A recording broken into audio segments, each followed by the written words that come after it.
Bonjour à tous, c'est Armo Sensei. Aujourd'hui, nouveau concept. Je vous propose une review du premier épisode de la saison 2 de Mushoku Tensei.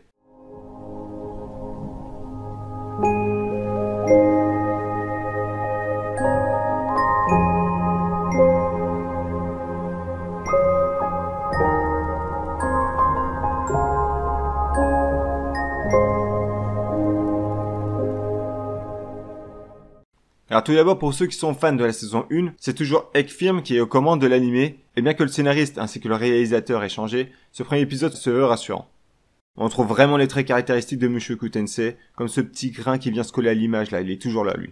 Je rappelle que durant la première saison, la région de Fitoa a connu une catastrophe, due à un concentré de mana qui a provoqué la téléportation de Rudy et Eris sur le continent des démons. Là-bas, il rencontre Rugerd, un Supard, qui a la réputation d'être une race terrifiante, mais il n'en a rien, d'accord ? Ce dernier va y accepter de les accompagner à travers tout le continent des démons jusqu'à arriver chez eux. La fin de la première saison s'achève lorsque Rudy et Eris arrivent enfin à Fitoa, avec l'aide de Rugerd. Rugerd qui va retourner chez lui au continent des démons, alors que Eris, après avoir passé une belle nuit avec Rudy, elle décide de partir de son côté auprès de Ghislaine afin de perfectionner ses techniques de combat pour être apte à le protéger en cas de danger. Car je sais pas si vous vous rappelez, mais lors de l'affrontement avec Orsted, ça s'est plutôt mal passé, elle s'est trouvée complètement naze. Et Rudy, lui, se retrouve tout seul, en train de sombrer dans son coin. Ce premier épisode, d'ailleurs, va nous mettre de côté Rudy, il nous envoie prendre des nouvelles de Sylphie. Rappelez-vous l'ami de Rudy, là, qu'il a quitté au début de l'histoire pour partir travailler, afin de gagner de l'argent. La catastrophe de mana qui a supprimé Fitoa, ou du moins qui l'a peut-être téléporté, on ne sait pas vraiment d'ailleurs, a envoyé Sylphie dans les airs. Nous la retrouvons en train de reprendre ses esprits en pleine chute libre. Je me permets de faire une pause ici, car je ne sais pas si vous imaginez la sensation de malade que ça doit faire de se réveiller et tout à coup s'apercevoir que nous sommes en train de tomber du ciel. Sincèrement, quand j'y pense, mais à tous les coups, je tombe dans les vapes, quoi. C'est pas possible. D'ailleurs, un phénomène étrange va arriver à Sylphie, c'est que durant sa chute, ses cheveux verts se transforment en cheveux blancs argentés, on va dire. Alors, je me suis posé la question, mais comment ça se fait? Donc, clairement, le passage où ses cheveux changent de couleur, on ne veut pas nous le cacher, mais pour autant, on ignore à quoi c'est dû. Au début de la saison 1, on apprend qu'elle est mi-humaine, mi-elfe et bestiale. Alors pour moi, il y a deux hypothèses. Soit c'est un phénomène qui est lié avec ses gènes d'elfe ou bestial, où des émotions extrêmement fortes provoqueraient un changement physique, ici par exemple la couleur des cheveux, ou une deuxième hypothèse qui serait plus due à un coup de stress extrêmement élevé, qui fait que ses cheveux sont devenus blancs. Mine de rien, se réveiller encore une fois et se voir tomber à grande vitesse sans comprendre pourquoi, il y a de quoi provoquer un stress énorme, et on sait que les mangas parfois utilisent les cheveux blancs pour souligner ça. Il y a un gars dans Hunter x Hunter par exemple qui en perd ses cheveux tellement qu'il stresse. Il y a un gars aussi dans Kakegurui, je me rappelle, ou encore Tokyo Ghoul, je crois qu'il a les cheveux qui deviennent blancs. Donc à la base ils sont bruns quoi. Donc à la fin de sa chute, Sylphie parvient à s'arrêter en lançant une attaque en direction du sol, sauf qu'elle atterrit sur un énorme sanglier. Un sanglier bien costaud, bien vénère, qui juste avant tue d'un seul coup d'Eric d'ailleurs, l'un des gars qui protège la princesse Ariel d'Azura. Faisons une nouvelle pause, non parce qu'il faut parler de Sylphie là. Elle vient de terrasser un sanglier énorme d'un seul coup. Sylphie qui chialait ses grands morts avant de rencontrer Rudy. Je me demande personnellement si elle n'est pas issue de parents balèzes car elle a appris la magie, certes avec Rudy, mais ça restait des bases quoi. Là elle nous a sorti un sort sans incantation qui a mis HS un énorme sanglier. Elle lui a explosé la cervelle quoi. Après on peut parler de la vitesse de sa chute qui augmente significativement la force de son attaque, c'est clair. Mais quand même je pense que Sylphie est bien plus forte qu'on peut le penser, et qu'elle va encore s'améliorer avec le temps, jusqu'à pourquoi pas devenir un allié de poids aux côtés de Rudy. Suite à cette attaque alors, elle sauve la princesse Ariel, sans même se rendre compte d'ailleurs puisqu'elle tombe dans les vapes après ça.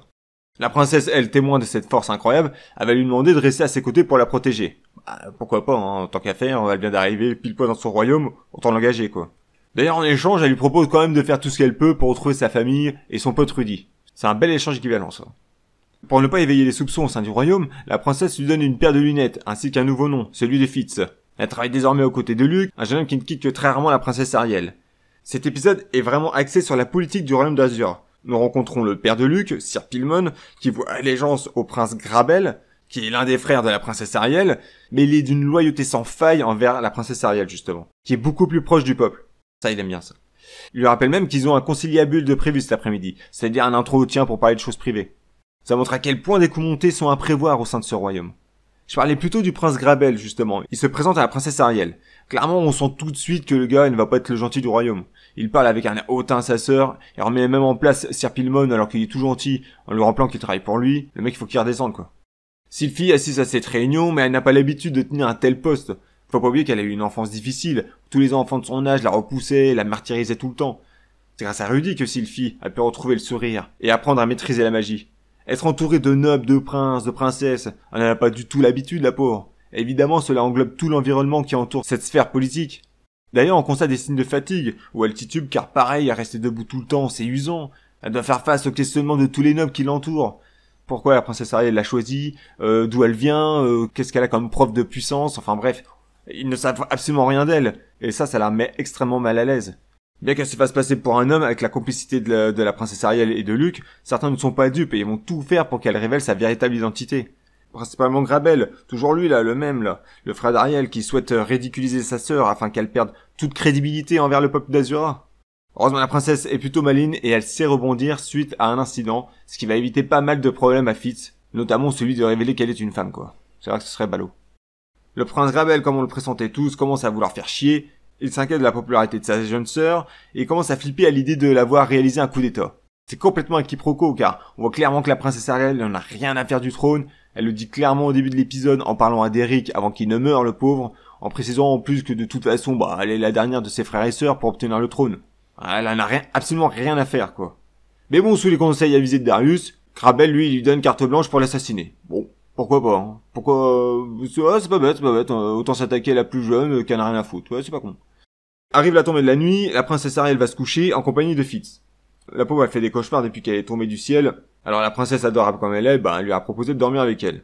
Malgré tout, Sylphie ne parvient pas à trouver le sommeil, sûrement dû à son anxiété justement. Elle ouvre les yeux et aperçoit un visage sur son côté droit derrière un voile. Elle esquive de peu une attaque mortelle et parvient à l'expulser à travers le mur à l'aide d'un puissant sort d'air, très semblable au premier sort qu'exécute Rudy quand il était enfant. Le lendemain, Sir Pilmon, le père de Luke, lui conseille d'ailleurs de quitter le royaume en prétextant partir en voyage. Avec le temps et lorsque le moment sera plus propice, elle reviendra quoi. Bien que ça la contrarie, elle accepte sa proposition, car elle sait que cette attaque sera pas la dernière. Vaut mieux prendre du recul de toute façon et calmer le jeu pour revenir plus tard avec pourquoi pas une stratégie en tête. Maligne comme elle est, ça m'étonnerait pas qu'elle revienne avec des alliés afin de réaliser pourquoi pas cette fois vraiment un coup d'état. D'autant plus que Grabel, il est pas hyper aimé non plus du peuple quoi. Luke et Sylphie évidemment partent avec elle, bien que la princesse Ariel libère Sylphie de ses obligations, car elle lui avoue qu'elle ne pourra jamais rien faire avec le peu de pouvoir qu'elle détient pour rechercher sa famille et son ami Rudy. Mais malgré ça, Sylphie elle souhaite la protéger et décide de partir avec elle. C'est sur cette conviction, ce nouvel objectif enfin décidé par Sylphie elle-même, que ce premier épisode se termine. Passant de victime qui se fait traiter de tous les noms par les autres enfants à une personne forte qui décide de protéger et de suivre une personne plus faible qu'elle, l'évolution du personnage de Sylphie est vraiment très intéressant. Les positions sont inversées, ce qui renforce vraiment l'intérêt du personnage.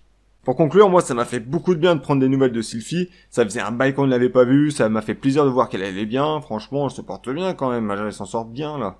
En tout cas, elle a trouvé un but, elle commence à s'affirmer et à réellement prendre des décisions. Son développement est plus qu'intéressant à mes yeux et j'attends beaucoup d'elle. Pour moi, elle peut clairement être la surprise de cette saison 2. Si ce format de review vous plaît, mettez un petit pouce bleu ou un commentaire, moi j'ai pris beaucoup de plaisir en tout cas à la réaliser. Je en ferai sûrement d'autres. Notez dans les commentaires également ce que vous avez pensé de ce premier épisode, ainsi que les attentes que vous placez dans cette saison 2.